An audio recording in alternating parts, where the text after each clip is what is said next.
Bulletin में स्वागत है आपका। मैं हूं प्रशांत चरहे। सबसे पहले खबर दिल्ली से जुड़ी। दिल्ली में ओला कैब के एक ड्राइवर पर विदेशी सैलानी के साथ छेड़छाड़ का आरोप लगा है। बेल्जियम की रहने वाली महिला का आरोप है कि दिल्ली एयरपोर्ट से सीआर पार्क के रास्ते के दौरान कैब ड्राइवर ने उसके साथ छेड़छाड़ की। पुलिस ने कैब ड्राइवर को गिरफ्तार कर लिया है। घटना शनिवार रात करीब 9:30 की है। बेल्जियम की रहने वाली महिला को सीआर पार्क स्थित अपने दोस्त के घर जाना था और इसके लिए उसने शाम 7:30 बजे गुरुग्राम से ओला टैक्सी ली और महिला का आरोप है कि टैक्सी ड्राइवर जीपीएस खराब होने का बहाना बनाकर उसे काफी देर तक इधर उधर घुमाता रहा। महिला के मुताबिक रास्ता बताने का बहाना करके टैक्सी ड्राइवर ने उसे आगे की सीट पर बैठाया। विदेशी महिला के आगे बैठने के बाद टैक्सी ड्राइवर ने उससे छेड़छाड़ की। इसके बाद महिला अपने दोस्त के घर पहुंची और उसने सारी बात बताई। फिर पुलिस को जानकारी दी गई और उसके बाद पुलिस ने आरोपी ड्राइवर को गिरफ्तार कर लिया।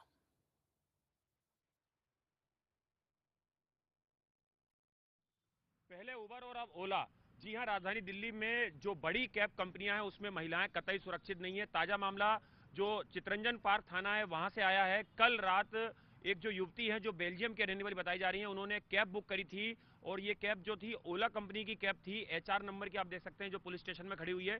इस कैब को बेल्जियम की एक युवती ने बुक करा था गुड़गांव से और उसके बाद उसे सीआर पार्क अपनी एक फ्रेंड के घर आना था। लेकिन जो उसका ड्राइवर था जिसका नाम राज बताया जा रहा है, उसने युवती से ये कहा कि जो इसका जीपीएस सिस्टम है वो खराब हो गया है और वो आगे आके बैठ जाएं।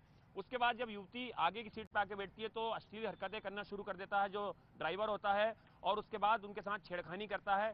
उसके बाद जब युवती सीआर पार्क में उतरती है उसके बाद जो अपनी फ्रेंड है उसको पूरी आप बीती बताती है और उसके बाद 100 नंबर पे कॉल होने के बाद देर रात तक यहाँ पे जो युवती है बेल्जियम की विदेशी जो युवती है उनके बयान लिए जाते हैं और उसके बाद गुड़गांव से ही देर रात जो राज है उसको गिरफ्तार कर लिया जाता है।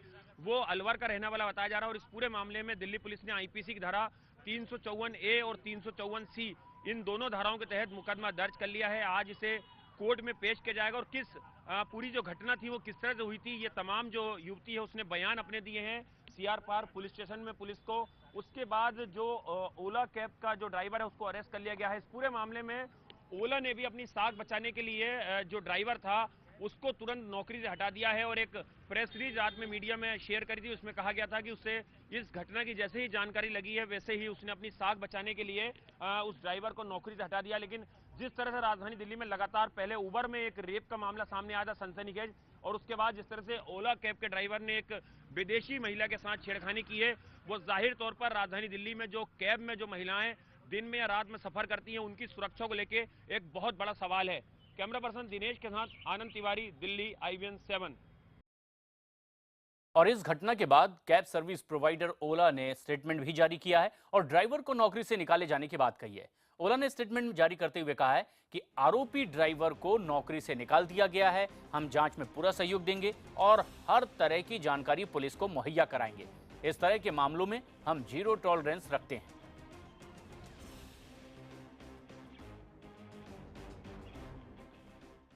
उधर तमाम राजनीतिक दलों और सामाजिक कार्यकर्ताओं ने इस घटना की निंदा की है और सभी का कहना है कि महिलाओं की सुरक्षा के लिए पुख्ता इंतजाम किए जाने चाहिए।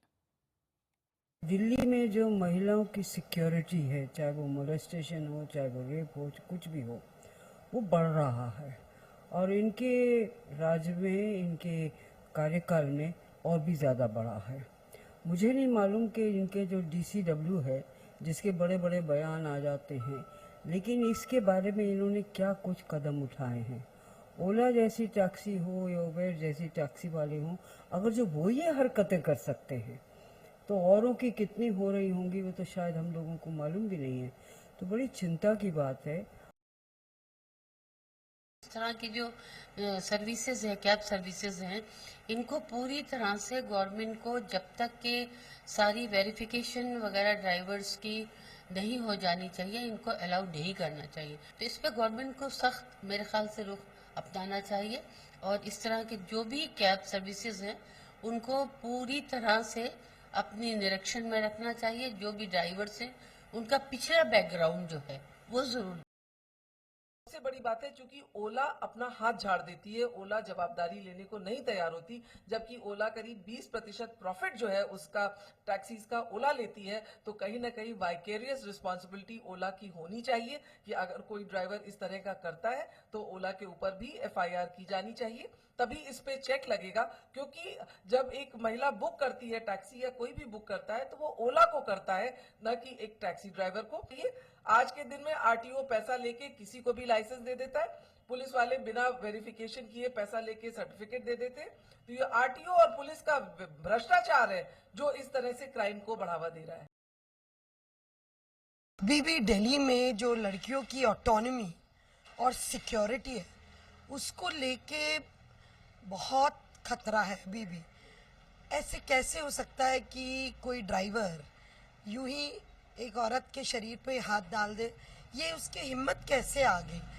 अब ये जो बहुत सीरियस इशू है औरतों की स्वतंत्रता को लेके, उनकी ऑटोनॉमी को लेके, ये किसी प्राइवेट सर्विस प्रोवाइडर पर नहीं छोड़ा जा सकता है ओला कि वो स्क्रीनिंग करेंगे अपने ड्राइवर की और ये एक डिसिप्लिनरी एक्शन लेंगे अपने ड्राइवर्स के साथ।